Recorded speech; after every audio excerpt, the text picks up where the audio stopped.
All right, we will start. Tristan, you ready? We'll start with Sean Cunningham.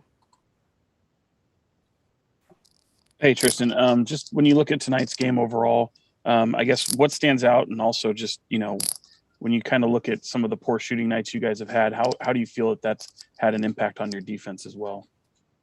I mean, in the NBA, you're going to have nights where you're going to make shots. You're going to have nights where you don't make shots. I mean, like we've been preaching since training camp, your offense can't determine your defense. We got to understand, if we're trying to get somewhere where this team haven't been in over a decade or damn near 2 decades, it's the little things that are going to put you in position to be there. Doesn't guarantee you it.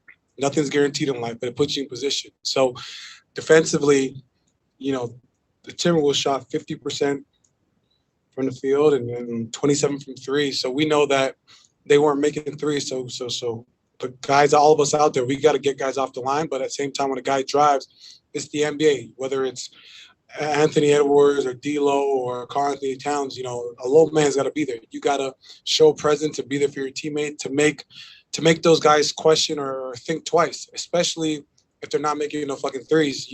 Force them to drive and kick it out.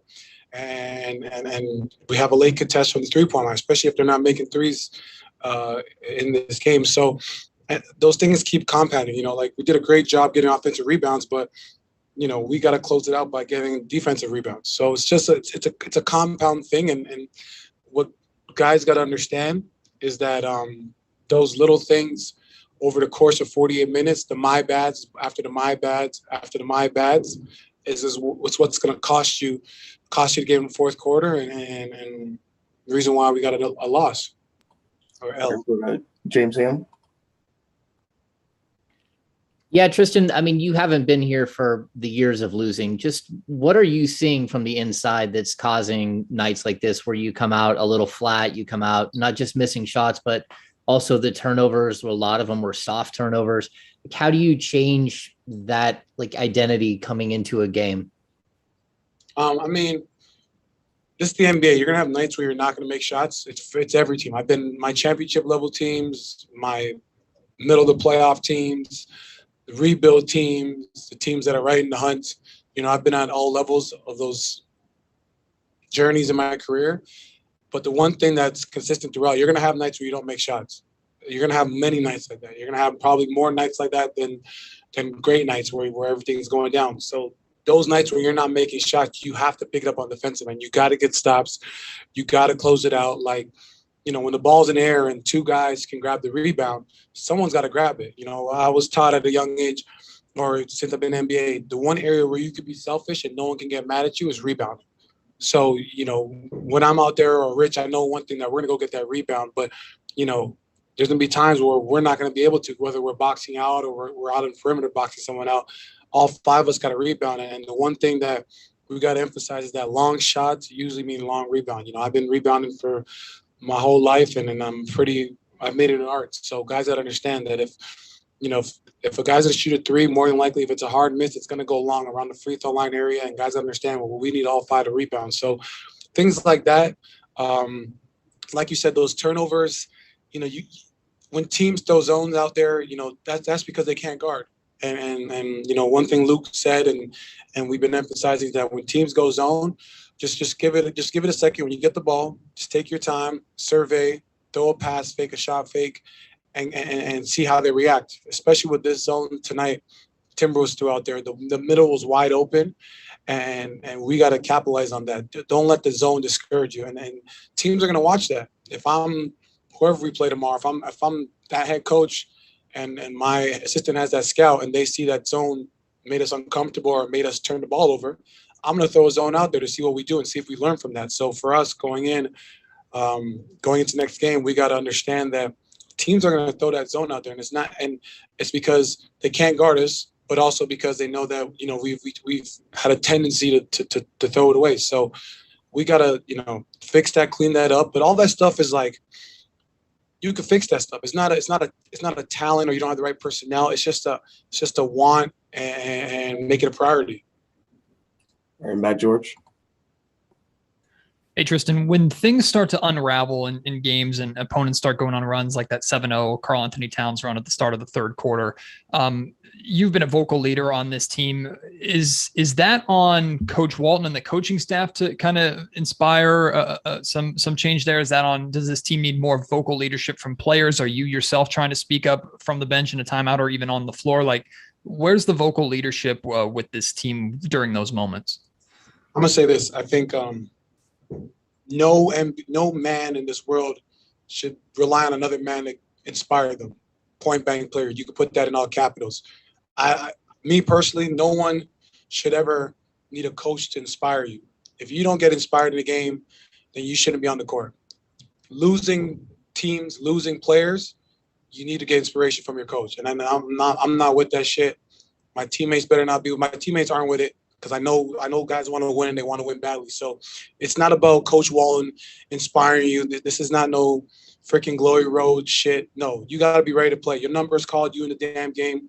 I don't need no fucking coach to inspire me. Never that, never have, never will. The day I need a coach to inspire me is the day I'm fucking retired. I'm going to go play with my kids in the park. So I speak for my teammates with that quote. So we don't need no coach to inspire us. I know Towns is a good player, but we had a game plan for him, and yes, you want to force him left, but if he gets right, your teammates got to have your back. You got to help your team. It's the same way where if I get beat and I want my teammate to be there, I got to be there for him. That's part of being on a string, and that's how you build a defensive mentality. And the league is fucking hard. It's hard to win. We don't have the luxury of having, that go-to guy like a LeBron, a Kawhi, or a PG, or a Jason Tatum, or Luka. We got to win collectively. So those little things, like with Towns or even with Anthony Edwards, we got to shrink and show bodies and make them second guess the move they're about to make. All right, just a few more. Go to Brendan Nunez. Hey, Tristan, as one of those vocal leaders on this team, when a team's going through a skid like the Kings have recently, do you fall under more of a short-term memory, kind of come out the next one and do what we do well, or do you reflect hard on these couple losses and focus on what you guys need to do better from these previous games? I think it's a balance. I think at the end of the day, the reality of it is this road trip should have been a 4-0, point blank period. I was going on this road trip planning on going 4-0. The teams that we played against, OKC, they don't want to win games. They want to rebuild. Everyone fucking knows that. The Spurs, they have all young guys. They're trying to figure it out. They have damn near 8 guys that all play the same position. They're trying to figure it out. Do they want to win games? Maybe, sure. But do they really want to be in the playoffs? Probably not. Probably want a top 10 pick. Timberwolves, they got names, but are they trying to win? Roll the dice, see what happens, figure out their roster. Detroit, they do not want to win. They want another top 3, top 5 pick. And that's no disrespect to the players on their team. They're going to play hard and give it everything they got.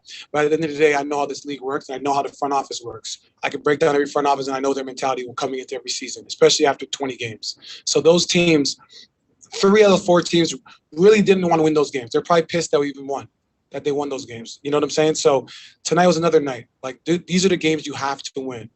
If you're trying to be in the playoffs or be in the playing game, these are the wins that you have to capitalize on. Because, when we get back home, you have Utah. That's a contender or a contending team in the West. You got Toronto that's playing well. You got all these teams that are quote unquote playoff teams, and those will be tougher wins to get, and it'll be a tougher battle. So these teams, this 4-game road trip was supposed to be a 4-0, worst case scenario, 3-1. And maybe the one game you do drop would have been tonight. So it's definitely disappointing. I think, yes, you got to have short-term in terms, but you can't keep harping on the past. I think the keys from this road trip is that you got to close out defensively. You got to string multiple stops, and you got to have each other's back. We got to be on a string and have a brotherhood. The offense is going to have the highs and lows. Who gives a shit? It's the NBA.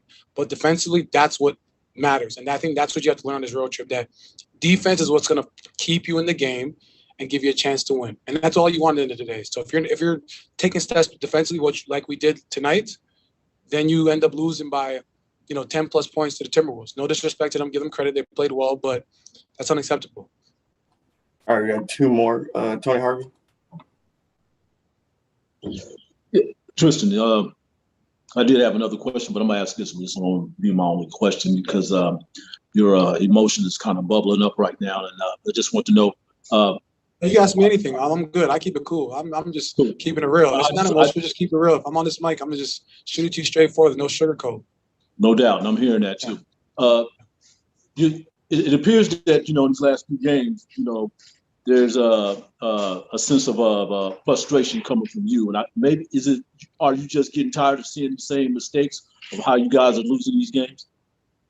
I think everyone's frustrated. I think for me, the player I am is, energy, effort, hard work, punch the clock in. So of course I'm gonna be frustrated because I know what this team is capable of, and that's because I care. At the end of the day, I care.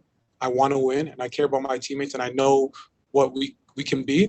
So the frustration is from a place of love and a place of tough love, but also because I know where we can be. If I thought this team wasn't shit or had no potential, then I probably wouldn't feel the way I feel. But I know what this team is capable of. I know these kids, everyone, I'm not going to call guys kids because they're grown men, but I know each and every guy, their heart is in the right place and they want to win. Every guy in there wants to win. You know it. You see it in their eyes. I've been on teams that you see quitters, you see losers, just straight out losers.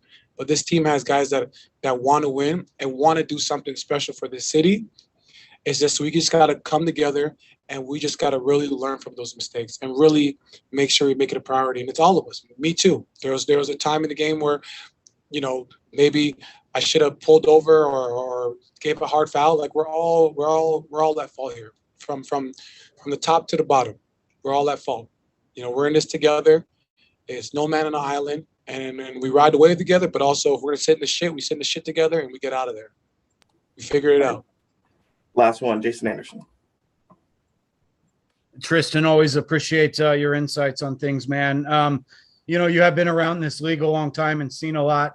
That you're in a position as a team where you've hit some adversity and there's been some chatter, about the coach and just the stability of the situation there. How do teams generally react in situations like that? And what are you seeing from this group in terms of a reaction and a response to those kinds of storylines? Yeah, no, I mean, at the end of the day, there's going to be chatters. At the end of the day, the history and all the accolades with this team, it is what it is. And, I don't feed into that because, if you get absorbed in and consumed in it, then you're never going to be able to prosper and do better for yourself or your teammates. So for us, you can't listen to that outside noise. At the end of the day, the guys that come to work with you, from trainers to coaches to PTs to equipment people to the chef, we're all in this together. We're all in this together. It's a family. And when you face adversity, it judges a man's character. But for our team, it's got to bring us to closer. And with this group, we're not splintering. We're not going our own way. We're going to stay together, especially with me here. We're going to stay together. I'm going to make sure of that because I take that with pride. Especially being the guy that's been here a long time and have the resume and have the respect for my teammates. So I'm going to do everything I can to make sure that we keep pushing, man. No one's going to feel sorry for you. This is the NBA. No one's going to feel sorry for you. C-Web and Bibby ain't coming through that door. So you got to keep pushing each and every day. Keep getting better in practice. Keep watching the film. Learn from the mistakes. If we all can just get 1% better each and every day, then we'll get our fair shares of wins. But in terms of outside noise, we don't pay attention to that. That's not us. It's your guys' job, which I respect. You guys are, that's your guys' career to do what you need to do. And for us, it's our career to, go out there and lace them up and go play some ball. So that's what we're going to focus on each and every day. And we got this long flight home, but get ready for this weekend. We're back home, get some home cooked meal. Our fans, we need them to be loud and ready for us and give us that life because, we're all in this together. All right. Thank you, Tristan.